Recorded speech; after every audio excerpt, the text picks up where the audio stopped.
Hello, everyone. My name is Xiaozhen Xi. I will be talking about RF differential phase noise measurements of the laser mobile and amplifier units. This work was done at NASA Goddard Space Flight Center. I first talk about a little bit about the background information about what is RF differential phase and why do we want to control it and what kind of goals that we are trying to achieve. And then I will talk about our measurement setup and characterization of some critical components that contribute to RF differential phase noise. And I will show results on the measurement of a TRL4 laser mobile units. It's a technology readiness level 4, also power amplifier module. And then I'll go to summary. So what is RF differential phase? If we look at the laser frequency domain, the F0 is the carrier or center frequency. And by phase modulation, we can generate sidebands on both sides of the carrier frequency, F plus and minus. And the sideband to carrier frequency difference is defined by the RF frequency that drive the phase modulator. And the phase difference between the carrier and the sideband is called the differential phase noise. And the reason that we need this sideband is to transfer clock information among 3 different spacecraft for laser. On each spacecraft, it has its own onboard USO, it's ultra stable oscillator. And we need to measure and characterize the phase noise of each USO, and then do a subtraction later on during data processing in order for the phase detection to work. So in order to measure the phase noise of each USO, its phase, it's transfer into optical sideband of the laser, so phase modulation. That's why we need this sideband. So through the clock transfer form, the x-axis noise on the sideband, it must not exceed the sensitivity of the phase detection, otherwise it will not work. So this orange curve is a noise requirement originally proposed that based on a 1 picometer per square root allocation for phase noise.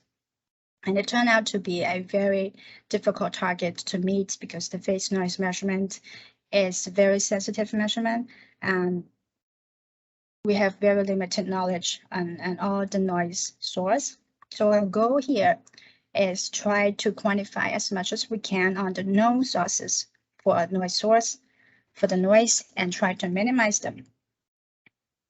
The principle of measuring differential phase noise is first to generate a sideband by phase modulation at 2.4 gigahertz, and then we offset lock a reference laser at 2.4 gigahertz plus delta F away from the carrier frequency. By combining the reference laser to the laser with sidebands, we measure a sideband to reference speed tone and also a carrier to reference beat tone. And then we measure the phase of these 2 beat tone. And here's laser number 1 going through a phase modulator while 2 sidebands are generated. And all of them go to device center test and then combine with laser number 2, which is the reference laser, and then offset lock at a 2.4 gigahertz plus delta F offset between them. And other channel after combination is for beat tone measurement. So the bias T separates the low frequency beat, which is the sideband to reference beat, and the high frequency band beat, which is the carrier to reference beat at 2.4 gigahertz plus delta F. The high frequency beats then get demodulated by a RF mixer by 2.4 gigahertz clock, the same clock that generate the sideband originally.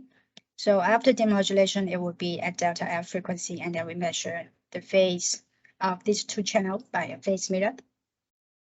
So let's look at different noise source that we can think of that contribute to RF differential phase noise measurement.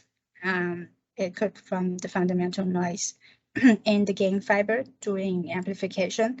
This is not fully understood, but we have separate theoretical and experimental efforts in collaboration with Professor Judgic at UIUC.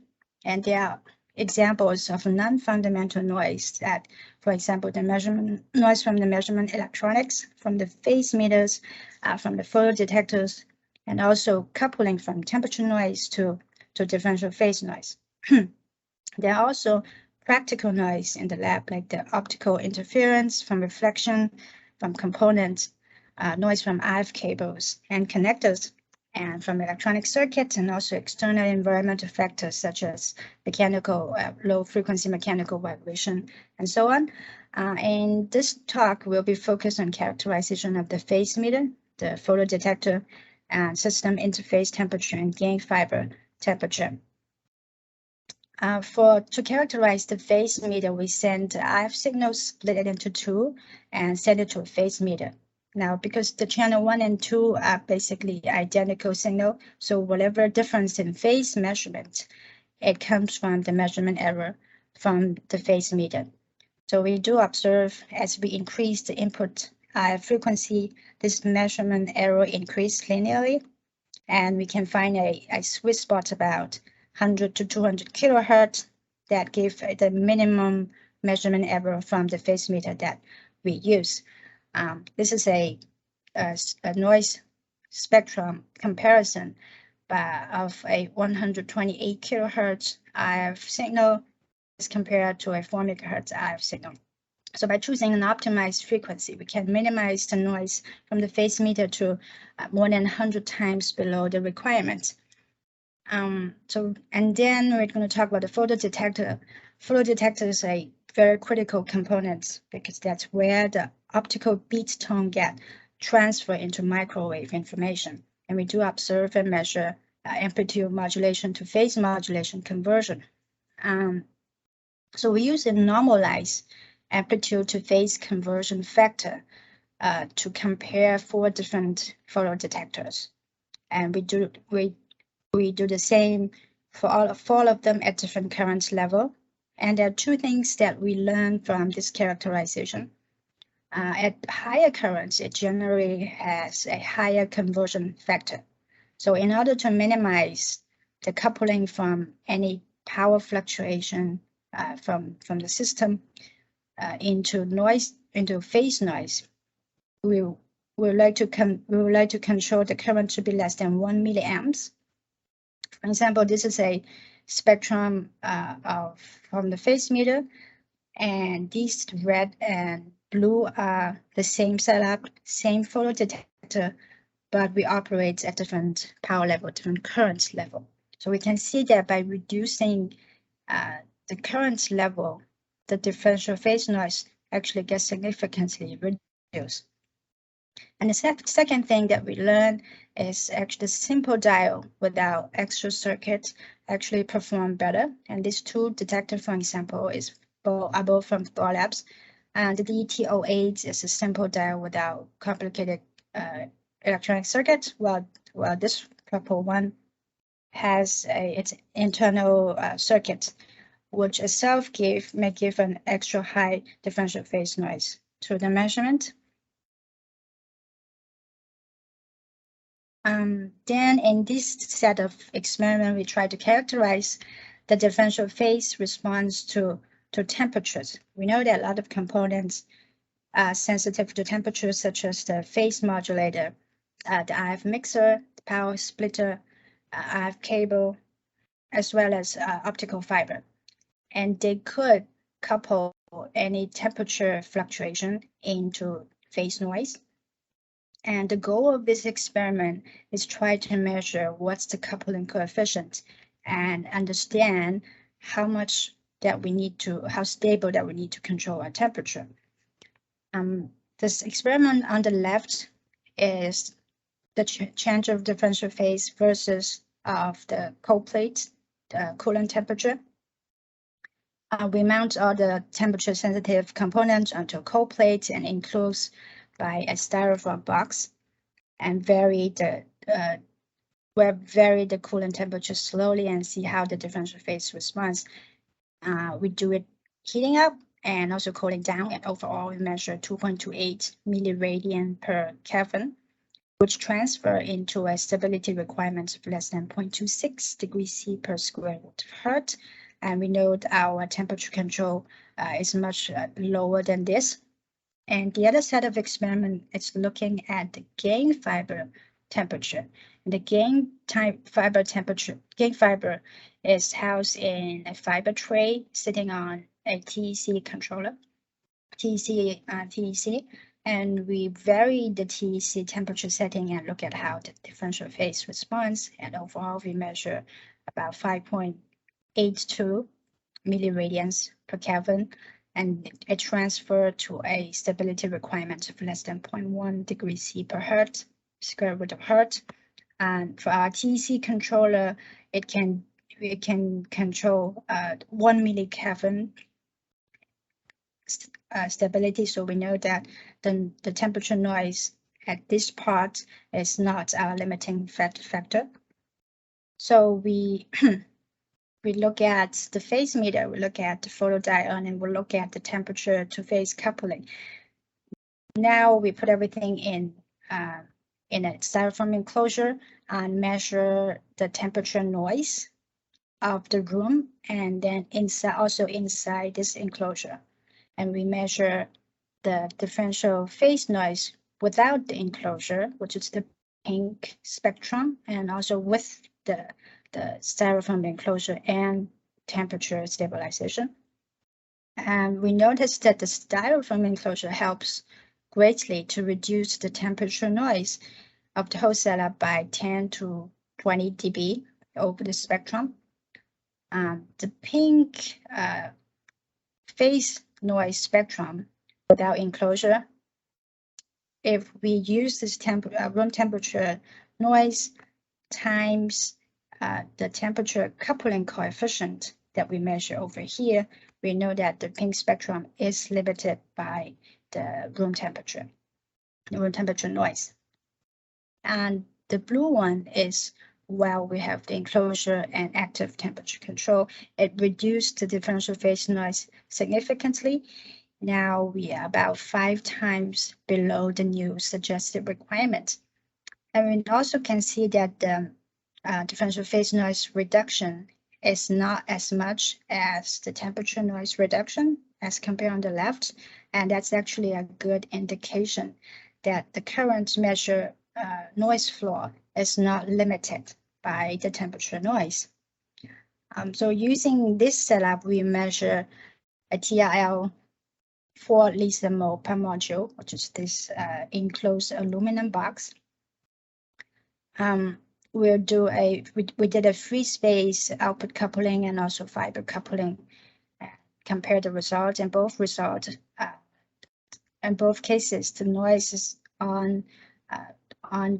meets the new suggested requirement.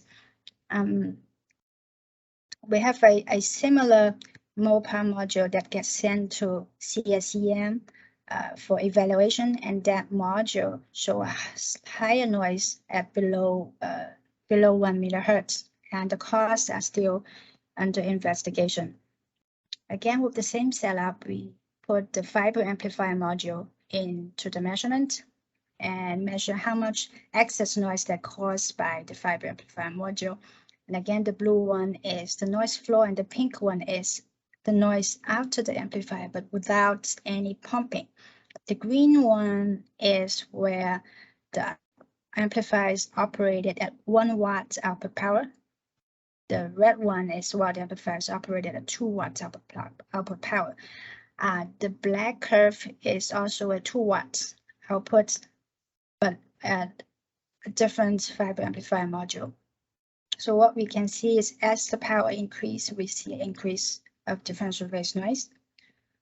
The noise at the same power of the amplifier at the same power, 2 watts, as compared to the mole per unit, has slightly higher loss here, and it could be because we have extra shielding for the mole per unit, and it might also due to the mole per unit we have higher seat power, and therefore it has better ASC suppression in the amplifier, or maybe due to unknown environmental differences, and we are still trying to understand it.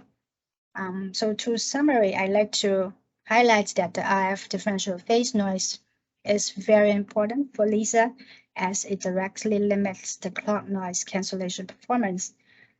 It is difficult to measure and understand the origin of different noise sources. So in this talk, we try our best to characterize the critical and known parameters that affect the differential phase noise. And we measure a setup with a noise floor of 5 times below the requirement and therefore usable for evaluating LISA laser. And we also show our measurement results of a TRL4 mole per unit for laser that meets new proposed requirements. So far, the test results of multiple mole per and amplifier units are not exactly consistent, and each has its own unique signature. So ongoing work, we are continue to identify causes of noise source in the lab, and investigate causes of higher differential phase noise in a TRL4 LOM unit that get tested at CSEM. And we are building new movable setup to characterize noise from components and modules that doing build. And we also collaborate with academic researchers on modeling noise mechanism in fiber amplifiers. With that, we'd like to acknowledge the financial support from the NASA Physics of Cosmos Program Office. And thank you very much for your time.